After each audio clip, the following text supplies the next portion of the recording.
All right, so we're gonna head over to my sea container, and we're gonna look at moving everything down onto the ground because we're gonna move the sea can shortly, and where it's gonna go is basically over that way.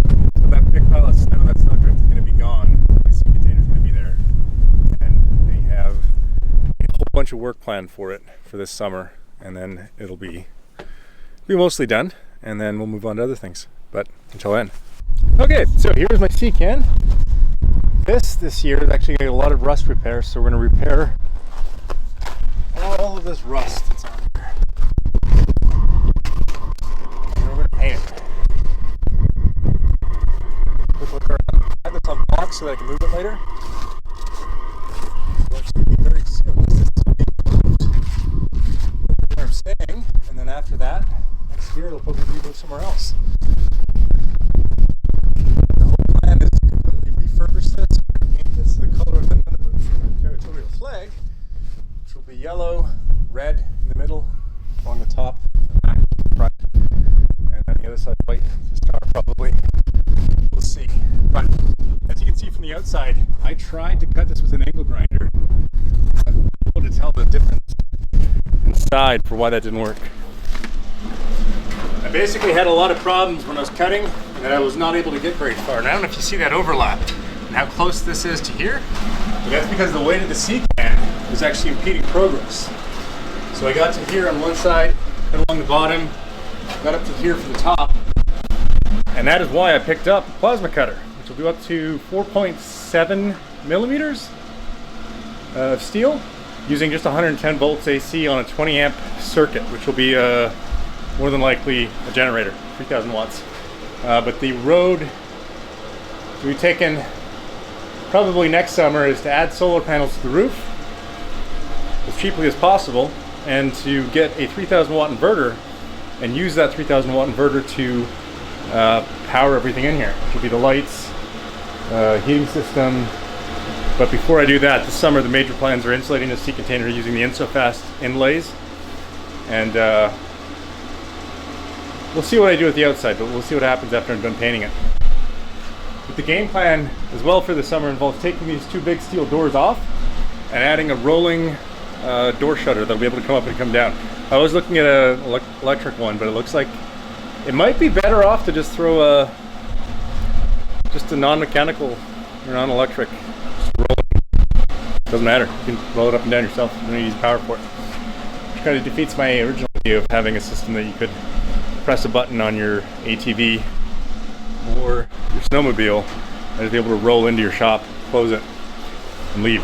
But here's the plan for this. This cutout is approximately the size of a door, and we're actually going to be putting some cables in for power, potentially at the roof level or somewhere along those lines, but that power system is going to have to be coming in through this cutout that we've made.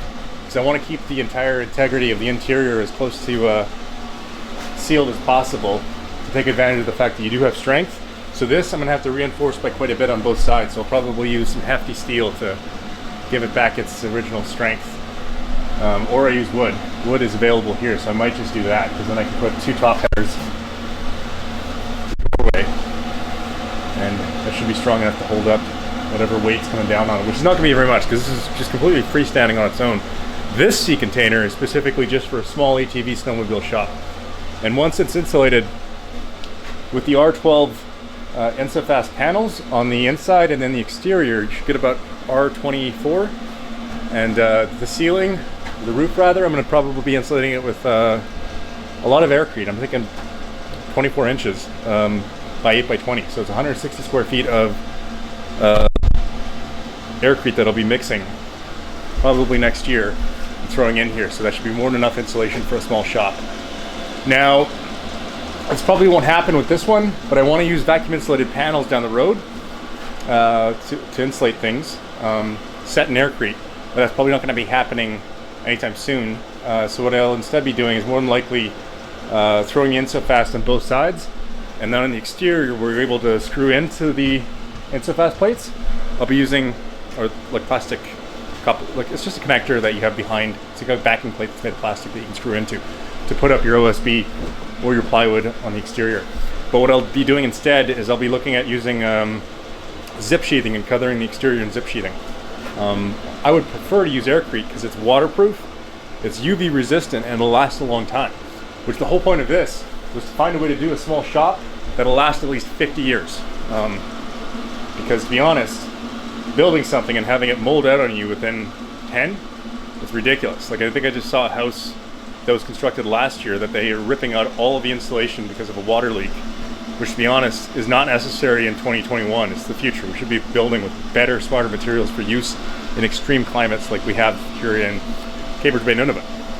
That's my spiel. Thanks.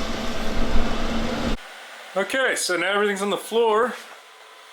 We'll see what ends up breaking on the way when it's transported. The reason it's probably going to break, or some things are going to break, is because this is going to be leaned, tilted, and carried on a telehandler. We'll see what ends up falling down. So I just threw everything off the shelves onto the floor. Hopefully it'll be okay. It's probably going to be jostled around a bit, but I got to go through all of this when it gets there and organize it, because I would like to find out what I have left from everything I bought and what's been misplaced or moved or used by someone else that I've lent and forgotten about. We'll see what's there. Cool.